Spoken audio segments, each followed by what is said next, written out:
Et si un simple geste diplomatique était en réalité une opération à triple impact?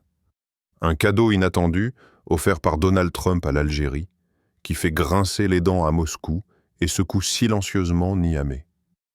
Un acte en apparence économique, mais qui cache une manœuvre de repositionnement stratégique à plusieurs niveaux: gaz, influence, électorat. Ce n'est pas un fait divers international, c'est un mouvement structuré qui redessine les équilibres de l'Afrique du Nord, du Sahel et même de l'Europe. Ce que vous allez découvrir dans cette vidéo, ce n'est pas seulement un cadeau diplomatique. C'est une offensive à froid, pensée pour déstabiliser la Russie, marginaliser le Niger, séduire l'Europe et surtout servir les intérêts électoraux de Trump sur le sol américain. C'est une opération d'influence sous couvert de partenariat. Un jeu de pouvoir où l'image publique, les flux énergétiques et les alliances régionales s'entremêlent. Et le plus troublant? Ce plan se déploie alors même que Trump n'est plus en fonction. Restez jusqu'au bout, car chaque pièce de ce puzzle révèle une logique implacable. Vous verrez comment un seul geste peut faire vaciller des certitudes diplomatiques ancrées depuis des décennies. Quand Donald Trump fait un geste sur l'échiquier mondial, ce n'est jamais par hasard. En apparence, il s'agit simplement d'un projet d'investissement massif dans les infrastructures énergétiques algériennes. Mais en réalité, ce mouvement révèle une stratégie d'envergure minutieusement élaborée à la croisée des intérêts énergétiques, militaires et géopolitiques. Trump ne se contente pas de signer des chèques, il déplace des lignes, crée des déséquilibres calculés et insuffle à ses actions un message politique fort, même hors des structures officielles du pouvoir. Pourquoi l'Algérie? Parce qu'elle incarne aujourd'hui un triple pivot que peu de nations possèdent. Elle est à la fois un acteur africain majeur, une porte d'entrée sur la Méditerranée et un fournisseur énergétique incontournable. Depuis la guerre en Ukraine, les États-Unis cherchent activement à offrir à l'Europe des alternatives au gaz russe. L'Algérie, deuxième exportateur de gaz du continent africain, devient une pièce centrale dans ce projet de recomposition énergétique. Et Trump, toujours à l'affût d'un coup d'avance, saisit cette opportunité pour ancrer durablement l'influence américaine dans cette zone. Mais au-delà du gaz, ce cadeau est aussi un message politique. En proposant des accords d'assistance économique, de coopération sécuritaire et d'appui logistique, Trump entend reconfigurer le rôle de l'Algérie comme puissance régionale pivot. Il sait que l'Algérie, longtemps courtisée par Moscou et Pékin, cherche à diversifier ses alliances sans renier sa souveraineté. Et c'est précisément ce que l'ancien président américain lui propose. Un partenariat d'égal à égal, dans lequel Alger conserve ses marges de manœuvre, tout en bénéficiant d'un accès aux technologies, aux capitaux et au soutien logistique américain. Cette approche rompt radicalement avec les modèles d'aide classiques imposés par le FMI ou par certains acteurs européens. Trump comprend une chose: l'Afrique ne veut plus de tutelle. Elle veut des partenariats stratégiques construits sur des intérêts croisés. En ciblant l'Algérie, il envoie aussi un signal aux autres nations du continent. Les États-Unis sont prêts à parler directement, sans arrogance ni paternalisme, à condition que les intérêts stratégiques convergent. Le moment est aussi bien choisi, car l'Algérie, confrontée à des tensions au Sahel, à une pression économique interne croissante et à un environnement régional en mutation, cherche à repositionner sa politique étrangère. Ce que Trump propose, c'est une offre de stabilité, mais également une opportunité d'élévation géopolitique. Alger ne devient plus seulement un producteur de gaz, mais un intermédiaire stratégique entre l'Afrique, l'Europe et les États-Unis. L'effet de surprise est total. Ni Paris, ni Pékin, ni Moscou n'avaient anticipé cette manœuvre. Et c'est là que réside la force du coup de Trump. Frapper là où on ne l'attend pas, en choisissant un pays qui depuis trop longtemps a été sous-estimé sur la scène internationale. Il ne s'agit pas seulement d'offrir un cadeau, mais de placer une carte maîtresse au cœur d'une nouvelle géopolitique des ressources et des alliances africaines. Le partenariat stratégique entre l'Algérie et la Russie est le fruit de décennies d'une relation fondée sur les armes, l'antagonisme à l'Occident et une vision commune du monde multipolaire. Mais cette architecture est en train de se fissurer, lentement mais sûrement, et ce n'est pas un hasard si la fissure provient d'un champ de bataille devenu mondial, celui de l'énergie. Depuis 2022, le gaz est redevenu un instrument géopolitique de premier plan. La Russie, confrontée à des sanctions occidentales massives, s'est vue contrainte de rediriger ses exportations énergétiques vers l'Est et le Sud. En Afrique, Moscou a tenté de renforcer ses liens, notamment avec l'Algérie, pour sécuriser ses débouchés militaires et conserver un appui diplomatique dans les forums internationaux. Mais l'entrée en jeu de Donald Trump, avec une stratégie subtile mais percutante, vient brouiller ce scénario. L'élément central de cette stratégie repose sur un principe simple: désorganiser la dépendance algérienne vis-à-vis de Moscou sans la forcer à une rupture brutale. Pour cela, les relais américains, think tanks, multinationales, cabinets de lobbying et fondations économiques ont mis en place une mécanique d'offres croisées. Soutien technologique, promesses d'exportation facilitées vers les marchés européens, transfert d'expertise dans les infrastructures de gaz liquéfié. Chaque volet de l'offre américaine cible les points faibles de la coopération russo-algérienne, notamment son inertie technologique et son isolement stratégique. Du point de vue algérien, la proposition américaine semble répondre à une logique de souveraineté retrouvée. Accéder à des marchés plus larges, diversifier ses partenaires tout en évitant l'alignement idéologique. Mais du point de vue russe, c'est un signal d'alarme. Car l'Algérie, deuxième importateur d'armement russe en Afrique après l'Égypte, est aussi un partenaire diplomatique influent dans les discussions sur la Libye, le Sahel et même la Syrie. Si Alger commence à pivoter vers Washington, même de façon limitée, cela fragilise la crédibilité de Moscou dans sa stratégie africaine. Le cadeau de Trump n'a donc rien d'innocent.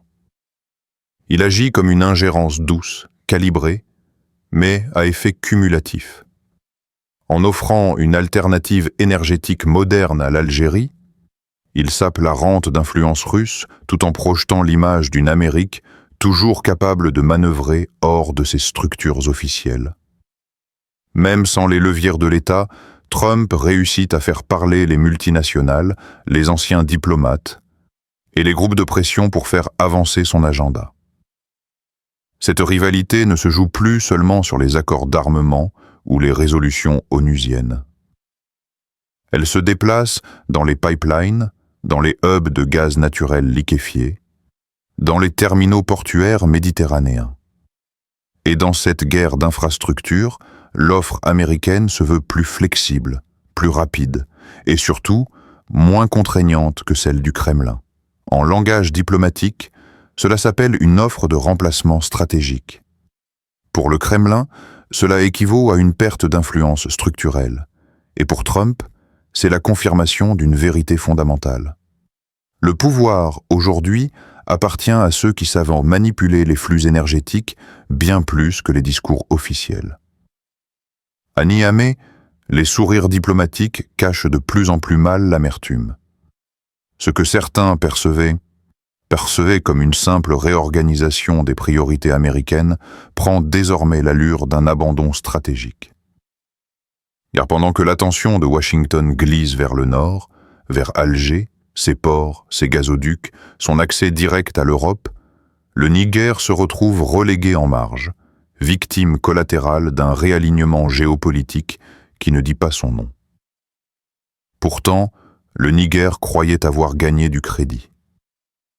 Depuis le coup d'État de 2023 et l'éviction du président Mohamed Bazoum, le régime militaire espérait, au nom de la lutte antiterroriste, conserver ses canaux de dialogue avec les grandes puissances occidentales.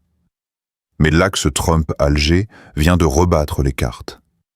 L'Algérie devient le point d'entrée privilégié des stratégies régionales. Et pour les militaires nigériens, c'est un coup dur. Car ce que ce réalignement signifie, c'est que les États-Unis préfèrent désormais stabiliser la périphérie maghrébine plutôt que de s'impliquer directement dans les foyers sahéliens. Ce choix n'est pas sans conséquences. Le Niger n'est pas un territoire anodin. Il abrite certaines des plus riches réserves d'uranium d'Afrique, des gisements convoités par plusieurs puissances, et constitue un verrou géographique entre l'Afrique de l'Ouest et le Maghreb. En le laissant progressivement à la merci des influences extérieures, notamment russes, turques, voire iraniennes, Washington prend le risque de voir émerger un vide stratégique dans une zone déjà fragilisée par l'effondrement de la coopération régionale. Dans ce contexte, le groupe Wagner, déjà bien implanté au Mali et en Centrafrique, trouve au Niger un terrain fertile. Car l'isolement diplomatique crée un appel d'air sécuritaire. Le pouvoir militaire nigérien, en quête de légitimité et de soutien tactique, n'exclut plus d'explorer des alliances dites alternatives. Et c'est ici que l'on mesure l'impact indirect du geste de Trump. En concentrant ses efforts sur l'Algérie, il affaiblit la position des forces occidentales dans les zones les plus vulnérables du Sahel. Mais il y a plus. L'Algérie, en devenant l'interlocuteur principal des Américains sur les dossiers sécuritaires sahéliens, capte aussi les flux d'informations, les fonds et les arbitrages politiques. C'est elle qui, demain, pourra orienter les priorités régionales de l'Occident, laissant le Niger dans une posture passive. Ce déséquilibre de traitement n'est pas simplement symbolique. Il crée un effet de dépendance, une hiérarchie implicite entre États sahéliens, dans laquelle le Niger recule dans l'ordre d'importance. À l'intérieur même de l'appareil politique nigérien, ce changement est mal vécu. Des voix s'élèvent pour dénoncer un nouveau protectorat déguisé, une perte d'autonomie régionale et surtout une mise à l'écart dans la redistribution des ressources géopolitiques. La frustration grandit d'autant plus que le Niger avait fait de la coopération avec les États-Unis un pilier de sa stratégie sécuritaire depuis 2015, notamment via la base de drones d'Agadez. Aujourd'hui, cette base tourne au ralenti. Les canaux de communication avec le département d'État sont devenus imprévisibles. Et le message est clair. Le centre de gravité stratégique des Américains s'est déplacé. Pas vers le golfe de Guinée, ni vers le bassin du lac Tchad, mais vers Alger, vers ses terminaux gaziers, vers sa posture d'État stabilisateur. Pour le Niger, cette bascule s'apparente à une marginalisation brutale. Et pour les puissances concurrentes, c'est une brèche qui ne demande qu'à être exploitée. Le véritable théâtre d'opération de ce geste stratégique ne se situe ni à Alger, ni à Niamey, ni même à Moscou. Il s'étend de Rome à Berlin, de Paris à Varsovie. Car c'est en Europe que la signification réelle du cadeau offert à l'Algérie prend toute son ampleur. La logique n'est plus simplement bilatérale, elle devient transcontinentale. Depuis la guerre en Ukraine, l'Union européenne s'est engagée dans une course contre la montre pour réduire sa dépendance au gaz russe. Le Nord Stream est devenu un symbole de vulnérabilité. Et l'Allemagne elle-même a reconnu les limites de sa stratégie de rapprochement énergétique avec le Kremlin. C'est dans ce contexte que l'Algérie apparaît, non plus comme un simple fournisseur parmi d'autres, mais comme un acteur pivot capable de stabiliser les besoins énergétiques du vieux continent. Trump, toujours en avance sur les signaux faibles, l'a parfaitement compris. En positionnant l'Algérie comme alternative crédible au gaz russe, il ne cherche pas seulement à renforcer les liens Washington-Alger. Il cherche à réinscrire les États-Unis dans l'équation énergétique européenne. Et cela, sans passer par les canaux traditionnels du département d'État ou du Pentagone. Par l'intermédiaire de groupes industriels, d'investisseurs privés et de réseaux diplomatiques informels, Il façonne une géopolitique parallèle, mais efficace. L'Algérie dispose de tous les atouts techniques pour assumer ce rôle. Avec ses installations de gaz naturel liquéfié à Skikda et Arzew, ses liaisons sous-marines avec l'Espagne et l'Italie via Medgaz et Transmed, et ses réserves prouvées de plusieurs milliers de milliards de mètres cubes, elle est déjà intégrée au marché européen. Ce que Trump propose, c'est une accélération de cette intégration, par la modernisation des infrastructures, la facilitation des partenariats publics-privés, et surtout par la levée des obstacles financiers et réglementaires qui freinent encore la pleine exploitation du potentiel algérien. Pour les Européens, l'offre tombe à un moment critique, car les tensions entre Bruxelles et Moscou sont loin d'être résolues. La crainte d'un hiver énergétique difficile reste ancrée dans les mémoires collectives. Dans ce climat d'incertitude, l'idée d'un nouvel axe énergétique sud-nord, passant par Alger plutôt que par la Baltique, gagne du terrain. Et cela confère à l'Algérie une capacité de négociation renforcée, mais aussi une exposition diplomatique inédite. En réalité, le cadeau de Trump agit comme un cheval de Troie énergétique. Il semble économique, mais il est politique dans son essence. Il permet aux États-Unis de s'impliquer indirectement dans la sécurité énergétique de l'Europe sans avoir à livrer eux-mêmes leur gaz. L'Algérie devient ainsi le relais stratégique américain en Méditerranée, une sorte de proxy énergétique qui permet à Washington d'influencer les équilibres continentaux, tout en court-circuitant l'emprise russe. C'est un pari audacieux, faire d'un partenaire historique de Moscou un allié structurel de l'Occident énergétique. Cela ne se fait pas par la force, mais par l'offre. Par la promesse d'une modernisation rapide, d'une ouverture commerciale et surtout par la perspective de devenir un pilier de la stabilité énergétique euro-méditerranéenne. Trump n'offre donc pas un simple cadeau à l'Algérie. Il dessine une nouvelle carte de puissance dans laquelle Alger devient l'une des capitales énergétiques de demain. Ce que beaucoup perçoivent comme un acte géopolitique audacieux est, pour Donald Trump, avant tout un levier politique national, calibré avec une précision chirurgicale, car Trump n'agit jamais sans penser à l'opinion publique américaine. L'Algérie, dans ce contexte, devient plus qu'un partenaire. Elle devient un écran sur lequel Trump projette son image d'homme d'action, d'homme de deal et surtout de chef d'État en attente de restitution du pouvoir. Ce cadeau, habillé de rationalité économique et stratégique, vise aussi un public très ciblé. La base électorale républicaine, mais plus encore les segments flottants des électeurs indépendants, anxieux face aux questions d'approvisionnement énergétique, de politique étrangère et de sécurité nationale. En redéfinissant les priorités américaines en Afrique du Nord, Trump n'envoie pas uniquement un signal à Alger. Il envoie un message direct à ses électeurs. Regardez, même sans être président, j'agis là où l'administration Biden tergiverse. Il y a derrière ce geste une dimension de mise en scène très contrôlée.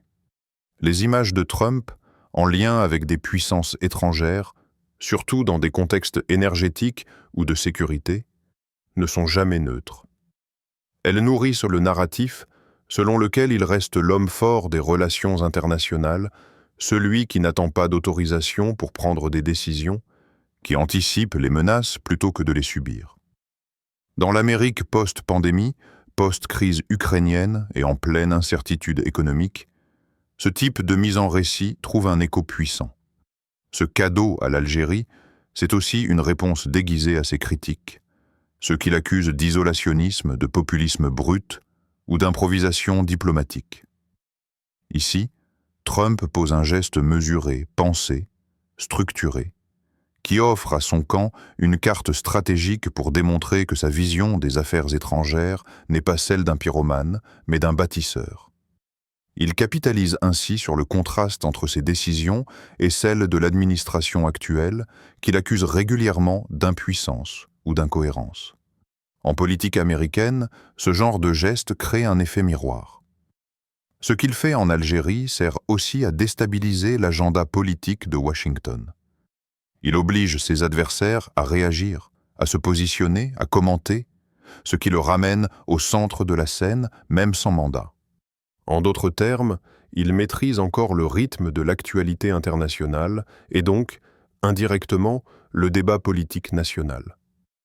Plus subtilement, cette opération offre à Trump l'occasion de reconsolider un discours d'homme d'affaires global. Il n'est pas juste un candidat. Il est l'homme qui construit des ponts, qui conclut des accords, qui fait entrer l'Amérique dans des zones d'influence nouvelles. Dans une époque où l'image présidentielle se confond de plus en plus avec celle d'un CEO national, cette posture parle à un électorat fatigué des technocrates et affamé de leadership clair. L'Algérie n'est donc pas seulement une destination diplomatique, c'est un vecteur narratif, une scène de théâtre mondial sur laquelle Trump joue son retour en pleine lumière. Et derrière chaque pipeline évoqué, chaque contrat esquissé, chaque déclaration informelle se cache une mécanique électorale complexe, qui utilise la politique étrangère comme outil de mobilisation, de persuasion et de différenciation dans une campagne qui, même sans être officiellement lancée, est déjà bien engagée.